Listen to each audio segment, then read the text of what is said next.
Sara Duterte na dumalo sa mga susunod na pagdinig ng Senado kaugnay sa pagkakaaresto ng kanyang ama si dating Pangulong Rodrigo Duterte. Ayon kay VP Sara, handa niyang sagutin ang anumang katanungan kung kakailanganin ng komiteng pinamumunuan ni Senator Amy Marcos. Kasama rin sa inasahang dadalo sa pagdinig ng Senado sa April 10 ang ilang mataas na opisyal ng gobyerno gaya ni Justice Secretary Crispin Boying Remulla, Foreign Affairs Secretary Enrique Manalo, PNP Chief General Marbil at iba pa. So mayong gabi kanatong tanan mapar. So karon kanang maghatag ta ninyo impormasyon na si BP Sara mapar mo tambong moadto siya sa ikatulong hearing ato sa Senate hearing mapar kay gipatawag man ni Amy Marcos ang kato mga nang involved sa pag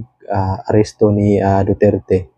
nga illegal ang inang pagdakop ni Duterte. So karon giimbestigahan na ni Amy Marcos ngadto sa Senado. So karon ikatulong nga hearing mo adto si Sara mapar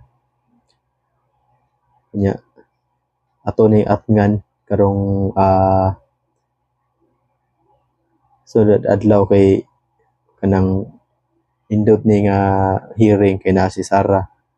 nya ang kaning mangadto na pud moatin na pud mo matubang na pud kay kinumduman nato katong ikaduhang hearing mapar sila si Torre, sila si Anyo, sila si Gibo Teodoro, sila si Remulla wala mangadto kay wala matubang kay amot watakibaw o say rason nganong wala sila matubang adto or nabay kapugong nila or nanghadlok ba sila sa hearing nga wala sila klaro nga ikatubag ba. So mga par tara maparong ipakita ninyo.